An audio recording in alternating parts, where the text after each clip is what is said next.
महाकाल सेना राष्ट्रीय धर्म प्रकोष्ठ प्रमुख महेंद्र सिंह बैस ने बताया कि पिछले दिनों महाकाल पर भांग चढ़ाने को लेकर एक नया विवाद शुरू किया गया है, जिसमें पूर्व संभागायुक्त डॉक्टर मोहन गुप्त और अन्य ने बाबा महाकाल पर चढ़ने वाली भांग को शास्त्र विरुद्ध बताया था और कहा था कि पुजारी ज्यादा दक्षिणा के लिए भांग चढ़ाते हैं। महेंद्र सिंह बैस ने कहा कि बाबा महाकाल पर चढ़ाई जाने वाली प्रत्येक वस्तु का वैज्ञानिक आधार है, जिसका वर्णन पुराणों और वेदों में है। हमारे ग्रंथों में ऋषियों और मुनियों ने परंपरा का भी बहुत बड़ा स्थान बताया है। जब भगवान पर चंदन या भांग चढ़ाई जाती है तो मनोहारी और सुंदर दर्शन के लिए निराकार से साकार स्वरूप के दर्शन कराने के लिए पुजारी श्रृंगार करते हैं। महाकाल सेना विद्वत परिषद के सदस्यों ने पुराणों, वेदों और धर्म ग्रंथों में शिव को भांग चढ़ाने का विश्लेषण किया और पाया कि बाबा महाकाल पर चढ़ने वाली भांग शास्त्र सम्मत है। भांग भगवान शिव को अति प्रिय है, साथ ही भांग चढ़ाने और लेपन का उल्लेख भी है। अब महाकाल सेना विद्वत परिषद डॉक्टर मोहन गुप्त और अन्य को चुनौती देती है कि वह इस विषय पर समय और स्थान स्वयं चुने। महाकाल सेना विद्वत परिषद से खुले मंच से शास्त्रार्थ करे। यदि वह ऐसा नहीं करते हैं तो वह सभी शिव भक्तों से, मंदिर समिति से और पुजारियों से माफी मांगे, अन्यथा उनका ये कृत्य सस्ते प्रचार का माध्यम सिद्ध होगा और महाकाल मंदिर की छवि धूमिल करना प्रतीत होगा।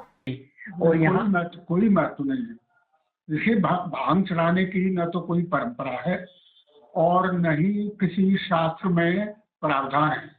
इस पर पहले भी एक बार चर्चा हो चुकी है और मैंने स्पष्ट कहा था कि न तो शिव पुराण में, न लिंग पुराण में और न किसी अन्य शास्त्र में शिव जी का भांग से श्रृंगार करने की कोई व्यवस्था है। यहाँ भी पहले नहीं होता था।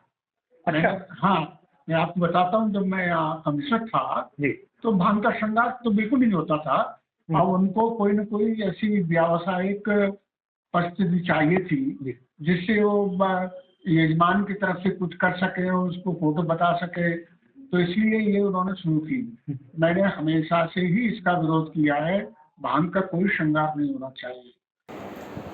विगत दिनों पूर्व संभागायुक्त श्री मोहन गुप्त जी द्वारा शिव जी को भांग नहीं चढ़ाने का और पुजारियों पर पैसे लेने का आरोप जो लगाया गया है, महाकाल सेना इसका विरोध करती है और महाकाल सेना पूर्व संभागायुक्त और विद्वत परिषद को चैलेंज करती है कि आप महाकाल सेना के विद्वत परिषद विद्वानों के साथ कहीं पर भी शास्त्रार्थ कर लिया जाए। शिव जी को भगवान वेद पुराणों के अनुसार नियमित चढ़ाई जाती रही है और शिव जी को उनको प्रिय है भांग और धतूरे का।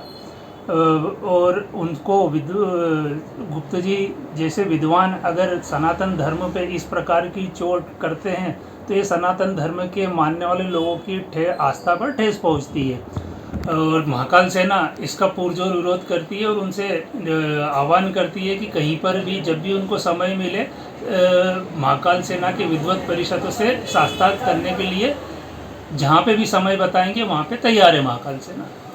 यदि वो इसका शास्त्रार्थ नहीं करते हैं तो इसके लिए आगे क्या कार्रवाई करेंगे? आगे ये कार्रवाई हो कि वो या तो फिर मंदिर समिति और उन पुजारियों से माफ़ी मांगना चाहिए उनको, अगर वो शिव जी का प्रमाण नहीं दे पाते तो।